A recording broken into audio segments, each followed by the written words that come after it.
Okay,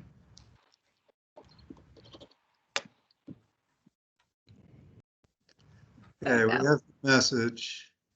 So just to let everybody know, the governor's executive order is still in place in terms of public meetings. This is a statutorily required public meeting of the PCA Workforce Council, so we are recording it, and it will be available on the PCA Workforce Council after the meeting.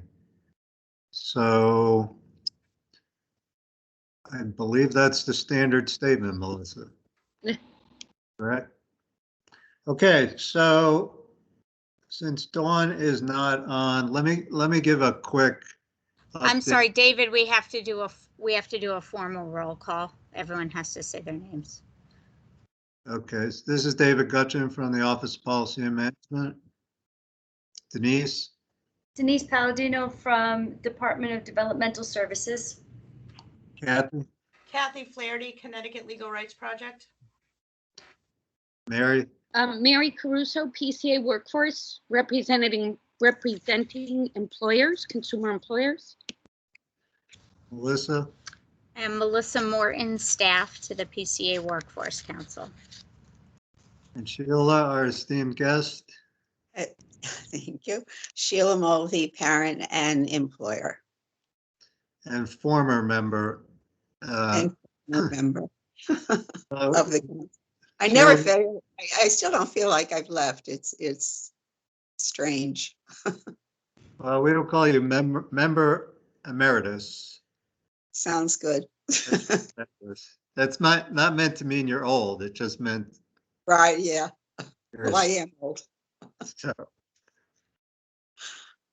So let me give a brief overview, at least from what I know, in terms of the changes that have occurred in the payroll process that all parties believe will improve the payments to PCAs and also reduce the number of grievances. And these are agreements that have been worked out in collaboration with DSS, OPM, and 1199. So 1199 is fully on board with these, and some of these agreements led to the failure of the legislative proposals that we were all concerned about during the session. So with that, I see that Dawn has joined us, Dawn Lambert from Department of Social Services. Hi, Dawn. I'm sorry. It's all right. I don't. Good morning. So Dawn, we just started, so maybe you can give us the overview on the informal payroll process that was worked out with 1199, and then the administrative fix agreement and special payroll agreement. So it's so the process, we're still working out the process, so it's not final yet. It's we haven't agreed on a final protocol. We kind of wanted to get that done before I went on vacation last Wednesday, but that didn't happen. So I can tell you where we are in terms of agreement. I mean, it shouldn't be a surprise to anybody. I mean, we want to make sure that CFC and self-direction is viable.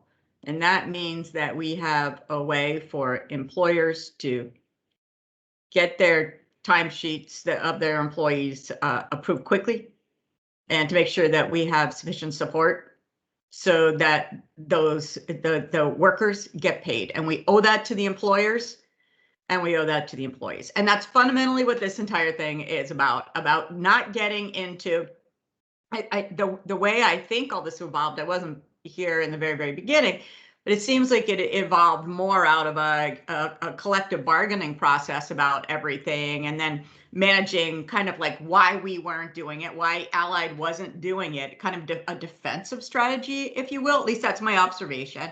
It seemed to be kind of defensive. And the bottom line is, we want to make sure employers and employees both need to have access to the FI. Employers in particular need to make sure that those timesheets get corrected. They went, no employer wants to see their employee go 2 weeks without pay. Nobody. And especially if you feel like you lack the ability to make that happen quickly, that's not a great program. So I've had those conversations with Allied. It is more on Allied because this is more on DSS's end. Sunset Shores, I think, is administering and operating a little bit differently. But for Allied, and for a lot of reasons, Allied kind of grew up out of the world of, this is fraud, this is compliance first. Really, that's what it was. It's compliance first. And oh, by the way, if the worst thing that happens is somebody doesn't get paid, that's okay. But if the worst thing that happens is that you make a mistake and you didn't do due diligence to make sure that that member, so let me give you an example of what, and this is DSS, this isn't Allied. DSS was requiring Allied to have the employer who was hospitalized call to say that, make the phone call so that that employer who is hospitalized would be able to verify that in fact they were hospitalized and that the employee shouldn't get paid. Well, that's not really reasonable, because if somebody's hospitalized and we're talking about employers who are vulnerable anyway, with the highest level of need of the people that we serve in the community. Now we're going to hold that self-directing member accountable for making sure they personally communicate. How about, here's another one. The employer dies. It's not good enough to have the wife of the employer tell Allied that her husband died. That's not good enough. We need to wait to actually get the certificate of death. And meanwhile, that long-time employee who was by the side the entire way, who's just waiting to get paid, doesn't get paid. It was going for well over a month. In some cases during COVID, it was going for 6 weeks where those employees were not getting paid. Not okay, guys, not okay. So we pulled it back and I said to Allied, it's not okay. I mean, it shouldn't take me to say that, but on their end, all they were looking at is, I don't have the verification. Verification is certificate of death. That's it. Until I get that piece of paper, I'm not going to do it. And I said, well, yeah, you are. Because that's not reasonable. Now, there is another piece there, because the state has to be willing to, in the event that somebody doesn't, like, let's just say the wife or the daughter, for whatever reason, gave the day before in the verbal. Like she said, it was July the 2nd, it was really July 3rd. She's not intentionally trying to do anything, but she got the date wrong. There is a possibility that somebody could, but I'm going to tell you what, guys, we don't have people who are actively out there trying to misrepresent the date that their spouse died. We don't. So could they make a mistake? Yeah. Is it going to be active fraud? No. So we went through all of the policies about those things through the lens of, let's make sure people get paid. And of course, there's alignment with the SEIU there, because they want to make sure employees get paid. Well, employers want to make sure that employees get paid too. And so through that, we started to go through, how can we make sure, first and foremost, our goal is to get people paid. Now, of course, we have to be mindful of fraud. We certainly don't want to approve anything where there's fraud going on. So there's some gray area in there, and that's not the area that we're totally focused on now. But there are some situations where there's really no reason to be withholding pay. Anyway, so we're crafting process around it, and it's not final yet. But our goal is to get employees, get assistance and more active support for employers, and get their employees paid quickly. Hopefully during the same week that they were supposed to get paid. If there was a timesheet loss, that's still going to happen. Allied doesn't, for whatever reason, and part of it is because they never switched from that paper-based system. They never automated to the degree that they should have. And because of that, they're in a situation where they're now getting 14,000 pieces of paper a week. And those all get scanned into the system. I'm going to tell you, you got a system that's not digitalized and you've got 14,000 individual pieces of paper and you think you're not going to lose some, you're going to lose them. So they never focused on that piece. So we are going to have some employees and some employers who did submit timesheets and that they can't find, that Allied can't find. So we need to have a quick process to turn that around. We can't say to those employees, well, you just have to wait a week. Anyway, so those are the things that we're working at. It's not final yet, but I do want to make sure that employees get paid and that's the focus of the informal process. The grievance process is still going to continue. And that's fine. That's a separate process. But the process that I'm working on is from point of notification that somebody didn't get paid to pay, that we get that turned around by the absolute next payroll. So that's it. There's a special payroll that's going to be going out on Mondays. It already is. And and then there's the regular. So we're going to have 2 payroll cycles, so that people don't have to wait an entire week, which should be helpful. I mean, I am aware that especially now, employers are having a lot of trouble finding employees. Not easy. And if in addition to that, they don't get paid, I'm going to tell you what, self-direction will crumble in 2 seconds flat. It's not going to happen. So, so that's what we got to work on, guys. And I'm up for it. Devil's in the details. It's not final yet, like I said. Because I need to be mindful of the capacity of Allied to be able to turn things around on a dime.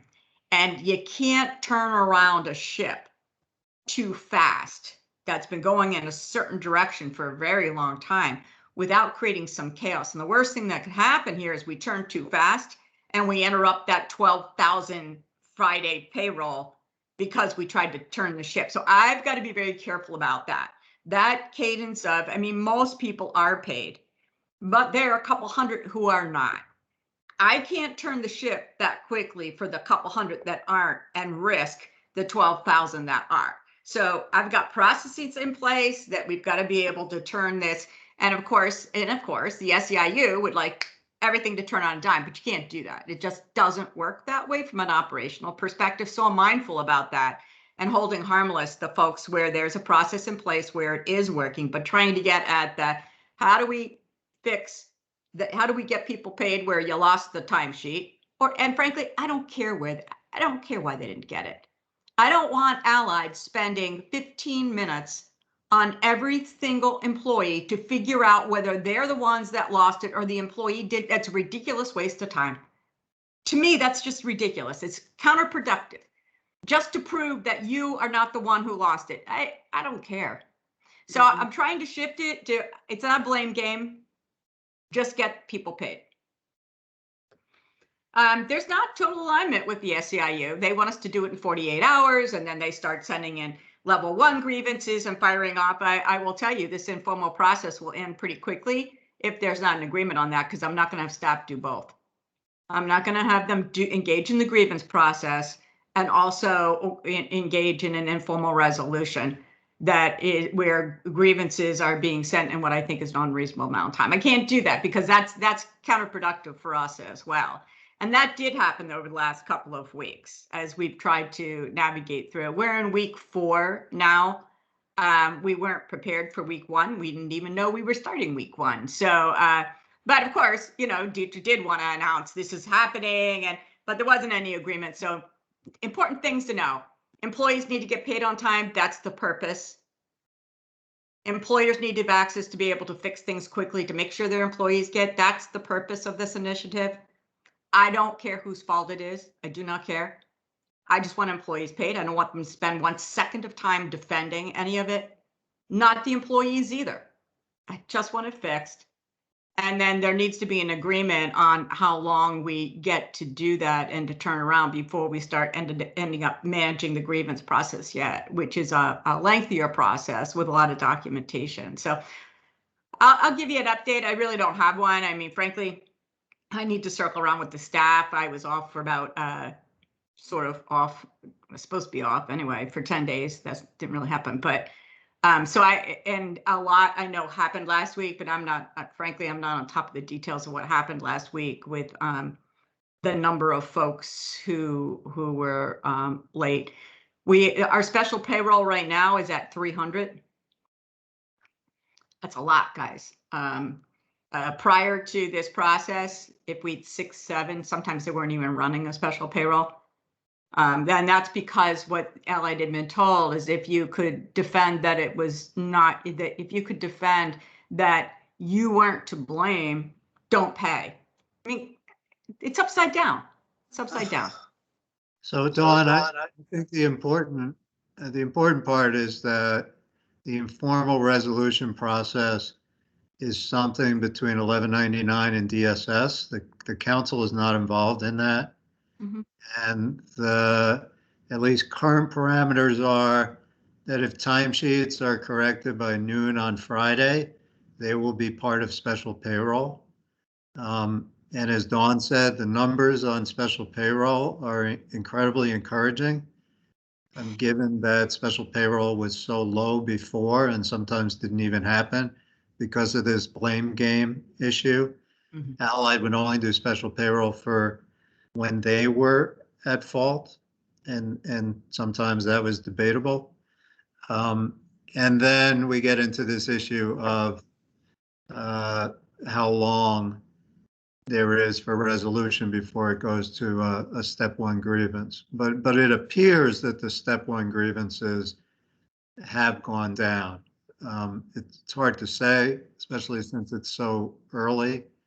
But clearly, if step one grievances go down, that means people are getting paid on time. And if special payroll is going up, then clearly PCAs are being paid on time. So I give Dawn a lot of credit for having these discussions with Deirdre.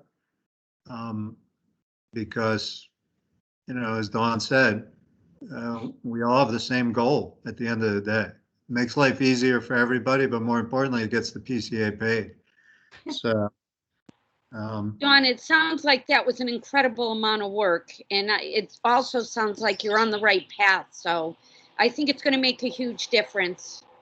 Thanks. I hope it makes a huge difference for employers and for their employees. I mean, we just got to get it. We got to get it fixed. And right now it is at noon on Friday. That could change, by the way. We're still testing out, like, do we have enough time to turn it, if it's noon on Friday, do we have enough time to turn it around for a payroll on Monday? That's quick. That's a speedy process, right?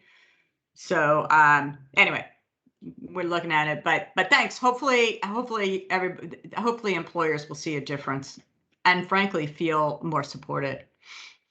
and then the second piece, which will come later, sometime in August, possibly, is really a larger administrative fix where for minor timesheet errors, so maybe dates missing or crossouts, DSS will actually pay the timesheet, even though it has errors, basically using state dollars to front the transaction. And then the timesheet will get corrected and submitted for Medicaid match, but it won't hold up the timesheet, and so the PCA will get paid. And the hope is, Dawn, tell me if I'm wrong, but the hope is that will greatly reduce even the need for this informal process, because timesheet, there still will be the timesheet errors. That's a different story. There will always be errors on the timesheet, except, and we'll talk about EVV next, but EVV is designed to hopefully minimize that. But anyway you slice it, there's going to be errors. But when they're minor errors, the PCA will not get harmed, and they will get paid, and the state won't lose because there's a 99.99% confidence that these timesheet errors are fixable, that it's not intentional fraud. However, in instances where there are more complications, whether it's Medicaid eligibility, hospitalization, overlap, those still have to be examined. And, all the details haven't been worked out. I mean, that'll have to be worked out within DSS, but that's a huge step forward. I give Dawn and DSS a lot of credit for doing that, because ultimately that's the solution, in my opinion. I think, Dawn, you estimated that should fix about 80% of the timesheet. Yeah. That's a huge, given the fact that it's really a small percentage, only about 1% of PCAs don't get paid on time.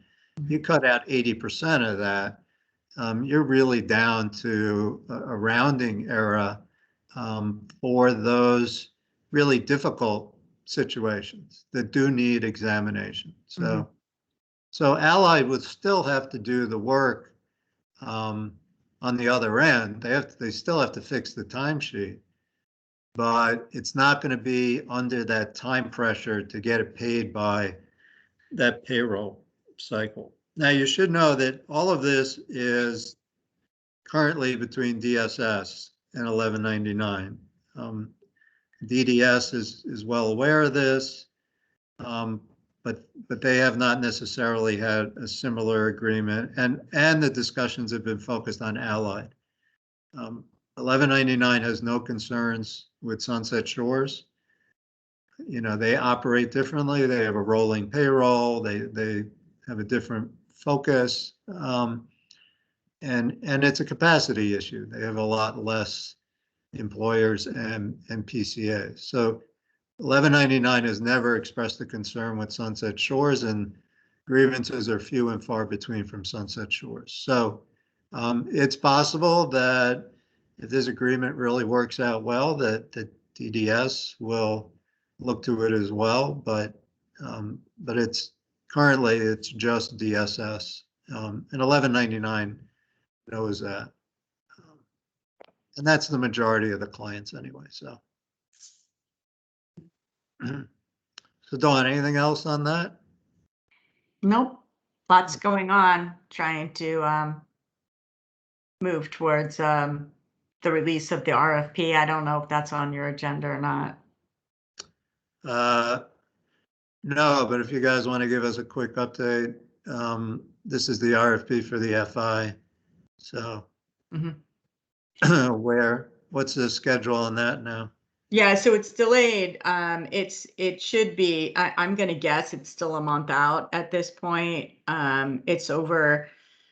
I haven't gotten it back from ADS yet. It's been over at DDS again for about a week.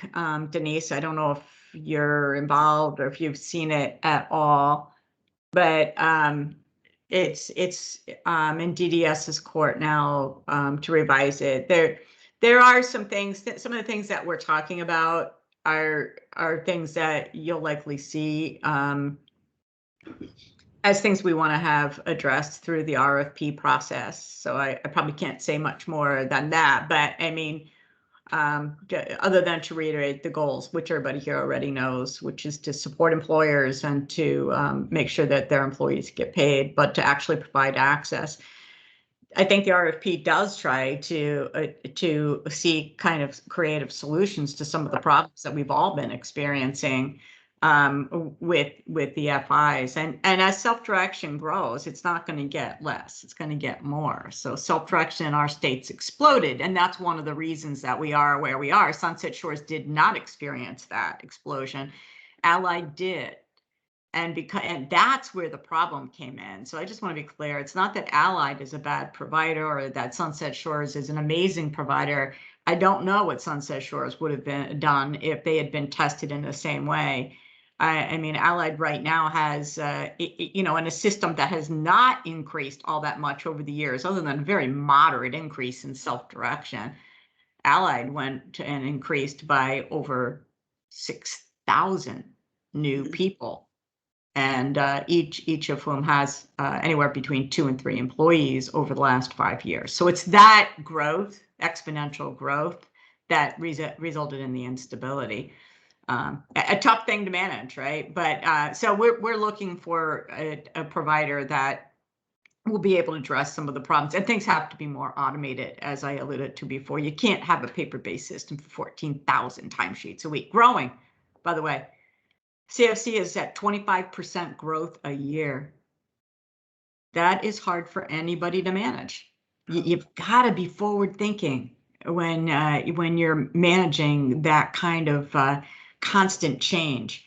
And so anyway, that's what you'll see in the RFP. I think a month. The attorneys haven't seen it yet, so I'm not quite sure what that process will look like. It's a lengthy RFP. So I'm hopeful that it's a month, but it's in pretty good shape. I'll say that. I mean, it's in fairly good shape, but I say that before the attorneys have viewed, and sometimes they disagree with me. All right, thanks for that, Dawn. So Denise, do you want to give us a quick update on EVV from the DDS side? Yeah, sure.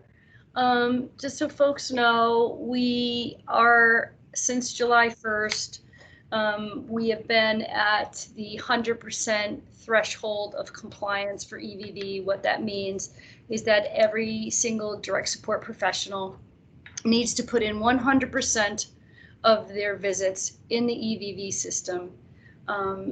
We are still doing pay initiated off of paper timesheets, so people are expected to do timesheets as well as every visit in the EVV system.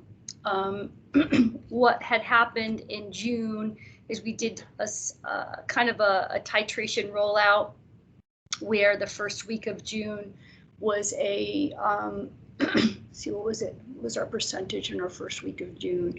So I can't recall. I get lists every single day from the FIs, but we titrated from like a 15%, 25%, 75%, and then the 100% starting in July. We haven't had statewide, which is good, no more than about 20 to 25 direct support professionals who've had either their pay impacted or so they didn't receive pay when they were supposed to, either because they hadn't used DVV or they got a pay delay because they had issues with getting their visit into EVV and either got it corrected and they were able to get their pay issued the back end. So what we've been doing is we'll receive lists from the FIs. They do a cross walk. They look at the number of visits in EVV and the number of visits in time in and time out on paper timesheets, and they do a compare report. They submit it to us. Our IT wizards do something with it, and then magically it appears in my email box, and then I'm the lucky messenger for the department in my region. I have to send it out to case managers, in which they do the outreach. They contact the employers of record and let them know which particular staff is going to have their pay impacted. If there were technical issues, what those issues looked like on the end of the FI. And then the case manager has been issuing letters to each. This started in July. They've been issuing letters to the employer of record saying Johnny Smith is going to have their pay impacted because of non-EVV use. And then he also, on that letter, will give them some recommendations of call the Sandata, call Allied, call Laura Wells, and provides them with some resources. We've noticed that there are some issues with email passwords. So the passwords, we unfortunately found this out, that they're prompted at a 60-day and a 90-day window. They just expire. So we had a ton of people, direct support professionals and employers of record, who were kicked off the system because the email passwords, the passwords expired. So that created a lot of pay issues. Unfortunately, there's nothing. We put a work order into Sandata to see if we could extend that time period for when the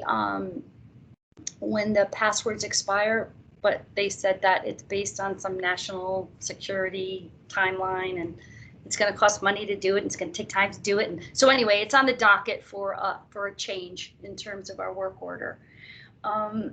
So far, what I understand is that there have not been any official grievances. I know that Eva has been the DDS designee to address any EVV related issues. She has not reached out to any of the SD directors to problem solve or address any issues, but I know Krista did have to follow up with one of the families. I guess they went to the commissioner directly. What else? The next communication that is going to go out, well, what's happening is, like I said, if once we get the lists I send it out to the case managers contact the URs and are now sending a letter directly to them saying, on this list for this pay period, your staff X was supposed to do 3 inputs in EVV, they only did 2. So they're getting very specific and detail oriented, so that should help people. There's also a handful of people who are absolutely have not touched the system. Those folks, they're not being paid. And what we have offered to the employer of record is an option. Either they no longer work with that individual or they pay them out of pocket. We've also exerted some flexibility for the employers of record and for the direct support professionals. If they submit a timesheet, they end up on the list, their pay has been impacted, they could go in at any time into the portal and manually input that EVV visit, and then they will get paid at the next pay cycle. So we are doing everything we can to make sure people are paid, but there, like I said, there are a handful of people out there who are just absolutely refusing. And if the employer of record wants to keep them on staff, they're welcome to do that. However, they're going to have to pay out of pocket. They cannot use Medicaid dollars. So that's my update. Does anybody have any questions for Denise?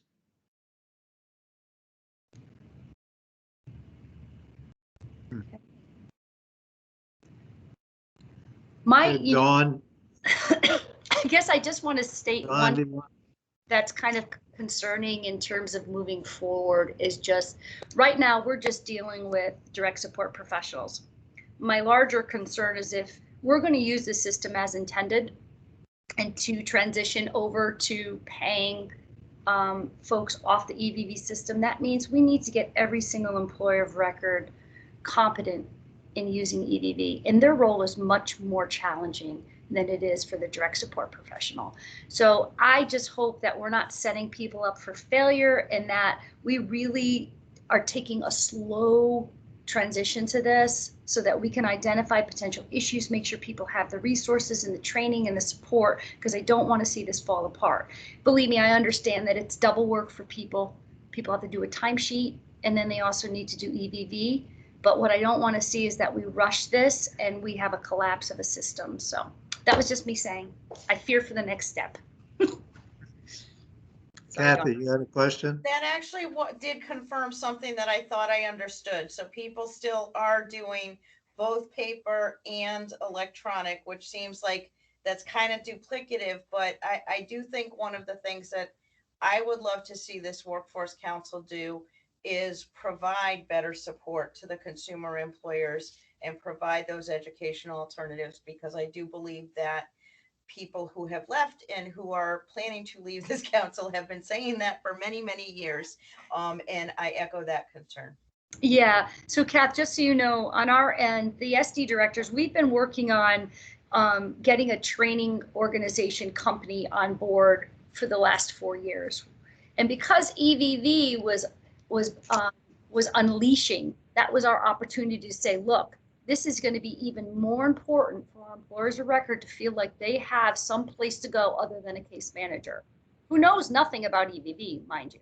They don't understand the functioning. They don't know how it works. They don't know the roles. I mean, they're getting better, but it's really not their job.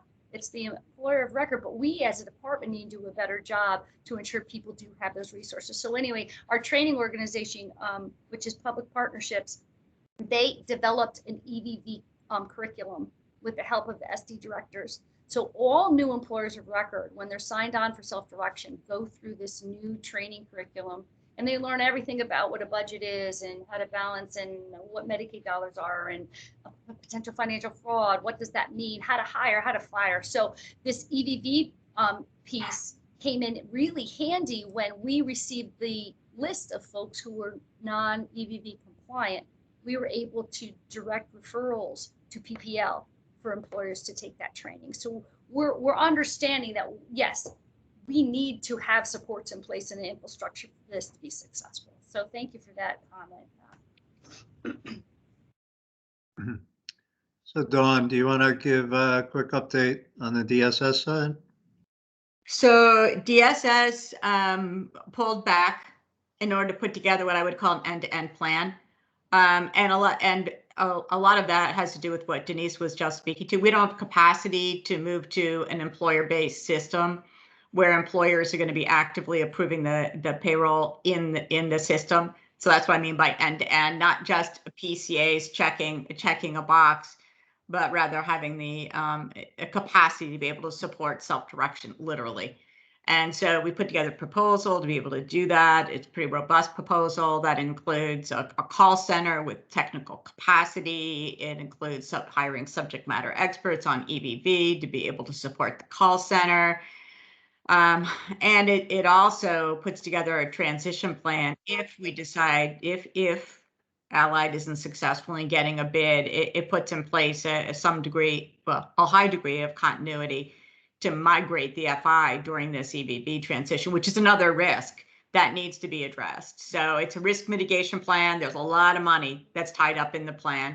The plan's been approved by our department. DSS has moved forward with funding. I did not get there. There hasn't been a final agreement on bringing in the extra staff on board, but it's pending for about two weeks timeline. And then at that point, we'll be moving forward with EVV. But in the interim, people are not receiving correspondence from the CFC or DSS side right now until we have this end-to-end plan in place. We don't think that employees will continue to use the paper-based timesheet without any accountability for that. Excuse me.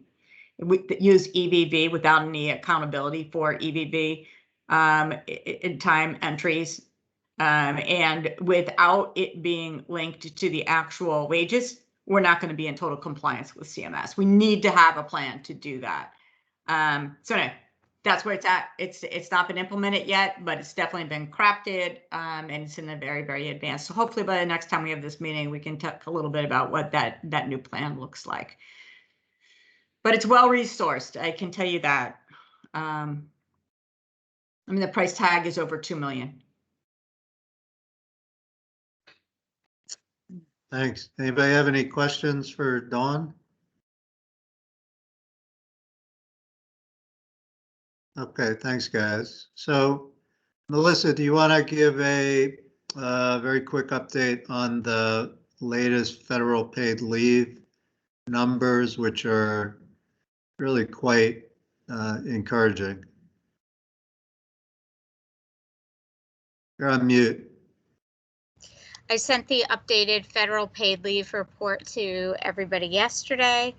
And if you look going back to April, you'll see that we, after our last meeting, we had a couple of periods where we had maybe a week where we received 11 applications. I think we had one big week where we had a surge that was around 18 applications in the first week of May. And since then it has dropped down. And we have seen since June that we have stayed under 10 applications.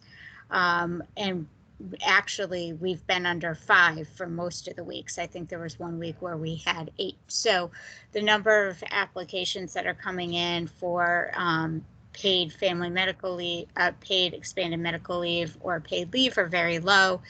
And in looking at all the 2 new reasons for paid leave and the expanded reasons for the expanded family medical leave, they really are not being taken advantage of. I think we've only had a handful, under 10 requests for those 2 new reasons, which were to get vaccinated and to get tested.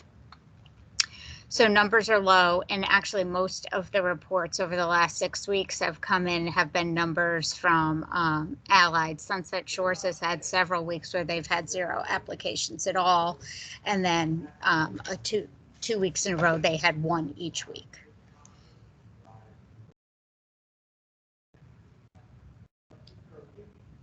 So any questions on that? I mean, I think the numbers are very encouraging. If Deirdre was on this call, she would probably say that they hide what's really going on and that PCAs don't know about this. Though I do believe that as a membership organization, the union has some responsibility in educating their members about the availability of this. I'm especially surprised about the COVID testing and the vaccination because that was a major reason initially why people were telling us they weren't getting tested or vaccinated was that they didn't have the time and they didn't want to lose time from work. And here was clearly an opportunity that you could get paid to take care of that. And so I would have hoped at a minimum that information was shared by 1199 directly to all of their members multiple times since the American Rescue Plan was passed, where those provisions were included. That information has certainly been made available to consumer employers and is available in their households. So clearly there likely are some PCAs that don't know about the benefit. There's no way around that. But I don't think it masks the whole problem, and especially on the issue of illness itself. I hope that means that a majority of the PCAs have gotten themselves vaccinated and therefore are not suffering illness from COVID, and therefore are not putting in for paid leave under those other reasons, because I think they would likely be more vocal with their union if they were sick and were not getting paid leave, especially because the paid leave benefits were available before the American Rescue Plan. The issue was they got extended and were more liberalized with the additional reasons. So anyway, that's just my personal opinion. Sorry, guys. Are you back, Sheila? There you are. I am. Sorry. This is Kathy. I have a quick question, and I'm guessing we really don't have any way of knowing this. But is there any sense about what the vaccination rate is for PCAs as compared to healthcare workers in other settings? No. No. Okay, I was just curious. No, that information exists over at DPH through their data systems, but they decided not to drill down to that level. And there are data agreements that have to be in place because there's confidentiality and there are these other systems. Anyway, there was a decision made some time ago not to try to do that. So DPH knows. Well, and I think 1199 could probably at least survey their members, but they probably haven't and wouldn't share that with us anyway, would be my guess. True, Yeah. but I mean, I just think, there's part of me that really kind of wants to say, and this is maybe above and beyond the workforce council issue, but, PCAs are people taking care of people with disabilities who, many of whom are very high risk. And it would be, I'm a little, I guess, frustrated because we made a big deal about, vaccination rates of people working in nursing homes. And, when somebody's living in the community, they have people coming in and out of their apartment. I know I work with people who couldn't get the people who work for them to wear masks. And that's just really more than a little frustrating. Mm. Kathy, that's a good point. And I wonder if there's a way to send messages to employers that they should most certainly ask any PCAs that work for them who may not have been vaccinated, that they should still require those PCAs to wear masks. I wonder how many consumer employers know that they have that right to request that. I don't know, just a thought. Yeah, I don't know, Mary. I mean, a consumer employer always has that right. Do they know it? Regardless. Mayor, I agree with you. Is that something that maybe the Workforce Council would like to send over to the FIs to include in their monthly, like what topic on their monthly emailers, just to be like, hey, you know, COVID's still here, we're still in a pandemic. However, you know, although our state has been vaccinated, blah, blah, blah, and then, you know, just know that, you know, folks should be wearing masks if they're not vaccinated, right? Maybe we could put some kind of helpful hints as DPH or something, have anything that we could kind of take and just kind of use for that purpose. Might be Well, something.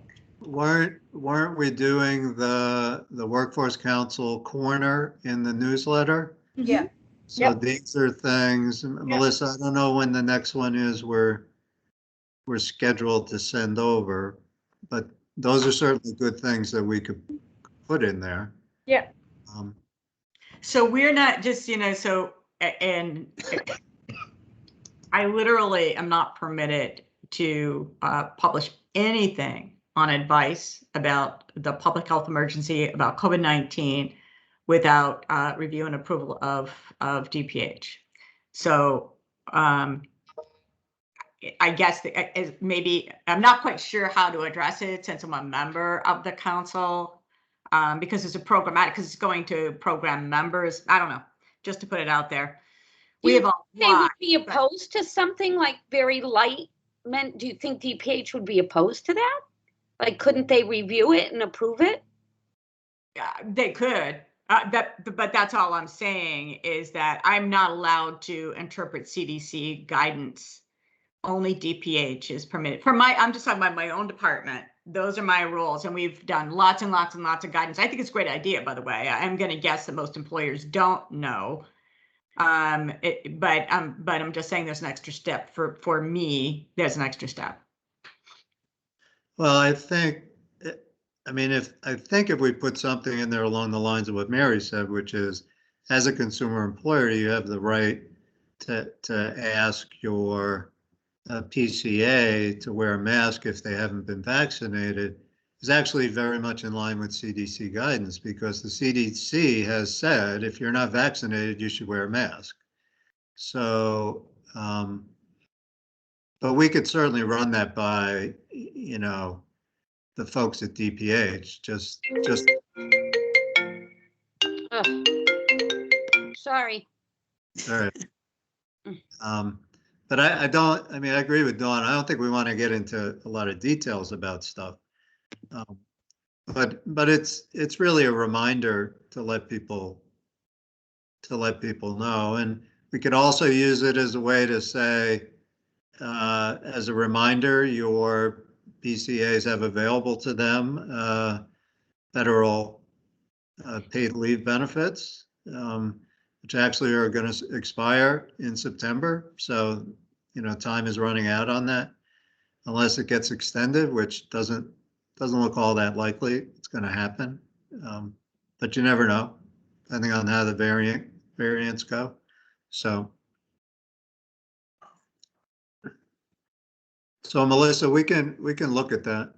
If we want to do anything on paid leave, or any kind of reminder that something that's not under council purview per se, we just need to make sure that everybody is on board on the agency sides. So would Denise, Dawn, would you be okay with something in the council corner? Because I know last time we went to do that, there was some question if that would cause confusion. So if we're okay with posting just a reminder that their paid leave is available for testing and vaccination, I'm happy to put that in. I just want to make sure you guys are comfortable with that.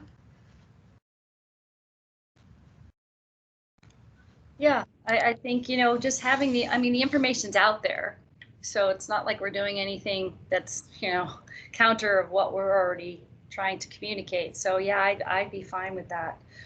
I mean, we'll share it with everybody for review. So folks could certainly have another stab at it if they end up having concerns. But again, the idea is to be short and sweet. We don't have a lot of room, and we don't want to overload people with information. So Okay, so I know Mary's not comfortable with this, but we have to acknowledge the fact that one of the, the most important members of our council that has been there forever is leaving us at the end of the month. So Mary, I'm not going to say a lot because I know you don't like being acknowledged in public. And she's already crying. So I just want to personally thank you. I have not been involved as much as many of you, but in the 3 years I've been involved as chair, and prior to that, just supervising Melissa's work and being tangentially involved. It has been a tremendous honor to work with you, and you are an inspiration, and I don't know what else to say. I mean, otherwise I'll cry. And it's been a big loss these last year and a half not to have your baked goods, and and I do hope. I know people say this when people leave, and oftentimes they don't mean it, but I do hope we will get together someplace. We will, I promise. We And can meet- I'm always here to help, just like Sheila. So I don't see it as me going away. I'm still here and would do anything for any of you. So that's Yeah. enough. Let's move on. Be careful what you say, but Yeah. maybe the four of us, like we did before, we can meet at the 99 and have some popcorn. So, Yeah, actually, we Sure. talked about it, so. but I do, before I pass it on to anyone else who wants to say a word and really make you cry, you know, some thought was given to what we would give you as a parting gift, and it really speaks to who you are. That what we did was not a gift per se for you, though I think It it was is. the best gift, David. You could, Um, I did send an email because I didn't know if what would be brought up publicly, but that was the most thoughtful and meaningful gift. I mean, I've been working on this for 20 years and it's very near and dear to my heart because I see it as, saving lives of many people. So I'm so grateful for that donation. And Farah's, sent me the note, and they also sent an additional note from them that was very meaningful. So I do appreciate that very, very much. Yeah, They and weren't supposed to acknowledge- do that. I checked, don't tell her. They did. let the cat out of the bag. but- Charge of donations doesn't always read everything. So I don't want to say anything to her, but I they do were wanna- also very moved by the thought of it. So thank you. You impacted many, many people by that extremely generous and kind donation. Yeah, and I want to. I think it's That's important to acknowledge, Mary. This was Melissa's idea, I'm sure. and we all jumped on it because it really was perfect for you. So Thank we you. we were all extremely pleased to be able to donate towards this, very important organization.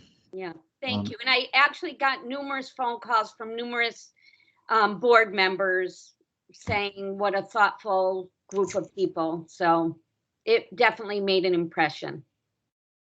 Oh. Thank you. So Hey, that doesn't mean you can't all come to our fundraiser this year. It's going to be flat. Yeah, email me. Let me know when it is. I will. It's in October. It's Okay. going to be a lot of fun. There's going to be a bluegrass band, Denise. Oh, excellent. All right. What's the date? October 2nd. Wow. It's a Saturday. You may have a. Darn, I do. I'm playing at a farm. Hey, I'm giving back. You know what they're paying us? In produce. So I'm trying to do our part. We've been doing a lot of benefits lately. So this Saturday we went to Boston and we played for TT's Animal Foundation and we raised like, I don't know, thousands of dollars. So it's, you know, you got to do your part.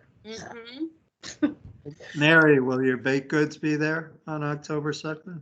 Well, it's interesting you should say that because we're also doing a farmer's market and, food trucks. And so I had to work with our health district, and they also know me. And he keeps saying to me, you can feed the vendors, but you cannot give anything because I don't have a licensed kitchen. You cannot give anything to your guests that come to the event. Isn't that interesting? Yeah. Yes. Yeah. But the So- kitchen will be open, David, because it's on our street. We're closing the street. Ah. So those in the know will know the kitchen is open. So I open the floor for anybody else who wants to That's right. Nobody has to say harass Mary. Yeah. Mary knows how I feel. I don't have to give her all that love because she already knows she's got it. So, and we'll be in touch. This Yep. is not the only forum I'm going to see you. So, I actually have lunch with numerous old board members on a regular basis. So you'd be surprised. I don't go away. Well, and you're my touchstone, so I'm a little nervous about how this is going to go. Because Now that I have a walk-in position for your son whenever he's ready. Oh, Kind of far, but all right. Well, talk to you in November when he gets Yeah. home from school. absolutely. With a wonderful mentor Oh, as a boss. thank you. But yeah, between the loss of Sheila and now the loss of you, I'm feeling the loss of our touchstones of the direct voice of the consumer employer and plus the personal loss of having you. So it's going to be very strange. I don't know the council without you, so it will be. It's Thankfully, going to be a hard path Charity forward. encompasses both of us and herself. So I think you got that dynamo over there. Well, I'm taping Kathy Flaherty to her chair. So. Hey, Velcro works really well. You could just get some heavy duty Velcro. I think, and Mary, we've talked and Yeah. we will continue to talk, and I will continue to make sure that the voice of consumer employers gets heard. I know. And yeah. hopefully we can recruit some additional people who can, Please. you can never fill anybody's shoes, but you can try and have your own story and your own experience to share. So that's really kind of my goal. Thanks. And Mary, it's so difficult. Stop it. I'm not going to say much. I'm sorry. But because I promised I would never say anything for you. Good.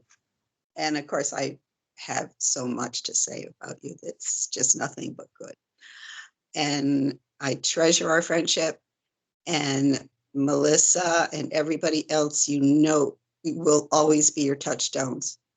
Anytime we're available to you. That's Except great. for these meetings. No, we But- can come as the public and report to them on what's going on. And so please, Look, we punishment. also don't want to feel disconnected. So I was so thrilled when I did get the message from Melissa to invite me to the meeting. So just appreciate it very much.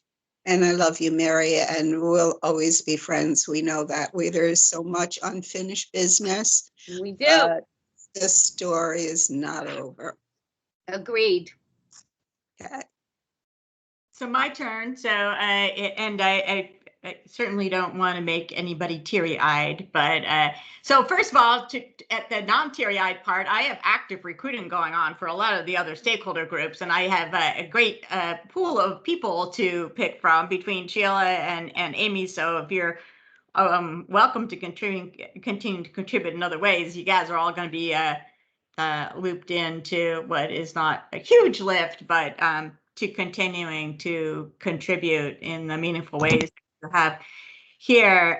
Mary, I will say this, I've been working with stakeholders for a very, very, very long time, and believe in it, right? Not just because it's checking a box, but believe it's the right thing to do, because the voice of the stakeholders, especially the people who are the employers and also their employees, that's where it happens or it doesn't. It doesn't happen on Farmington Avenue. It doesn't happen on Old Sigourney Street or on Capitol Avenue. It happens in houses.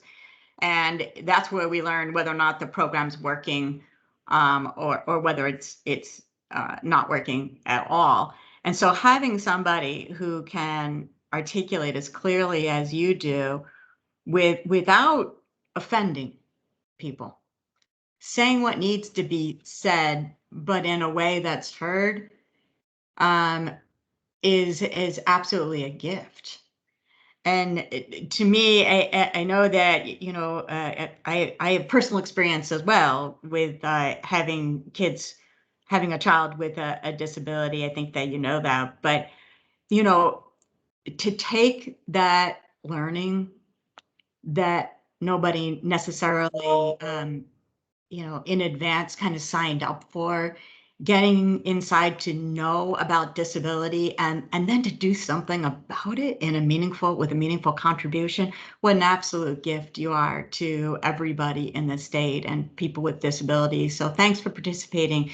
Thanks for telling the truth and not being afraid to do that, and doing it in a way that can be heard.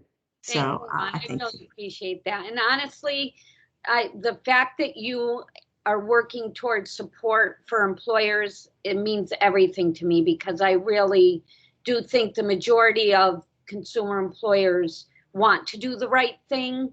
They just get so caught up in life sometimes. I mean, there's times where a week goes by and you just don't even know what happened. And so I'm sure you know that.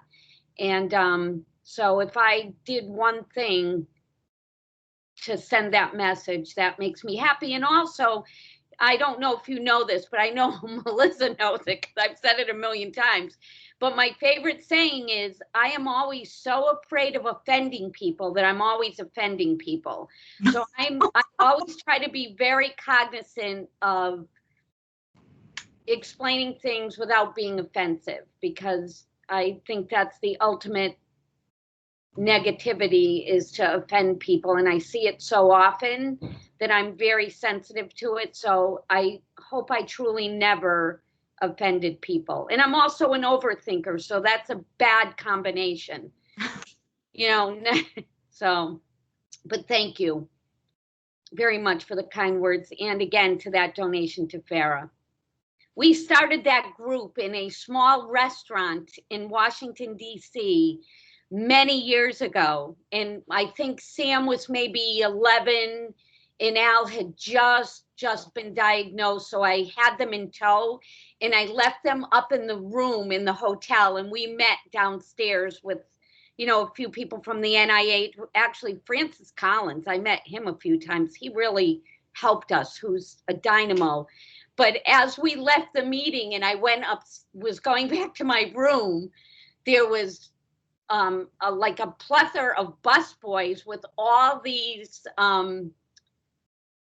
empty platters walking through the hall. And I said, holy cow, somebody's really ordering a lot of stuff. And he goes, yeah, this kid, Sam Bodie. My kids had ordered hundreds of dollars of room service while I was downstairs in the hotel restaurant. So I'll never forget that day. It was hysterical, but you know, I have some of the best memories of starting that group, and it's just been a tremendous resource for people with FA all over the world now. So that was amazing. And I knew you were behind it, Melissa.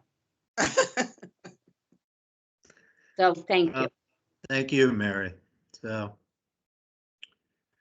So we were going to go into executive session, but Melissa, tell me if I'm wrong. We have not heard from OLR since our last collective bargaining negotiating session with 1199, and the next negotiating date has not been set.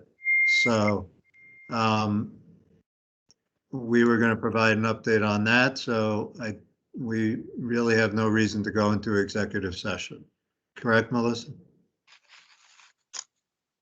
I agree. Okay. So with that, Mary, would you like to make a motion to adjourn your final council meeting? Sure, I'll make the motion to adjourn. Kathy will second. Kathy will second, and I am honored to third it. So we have officially ended Mary Caruso's last PCA Workforce Council meeting. So She graduated.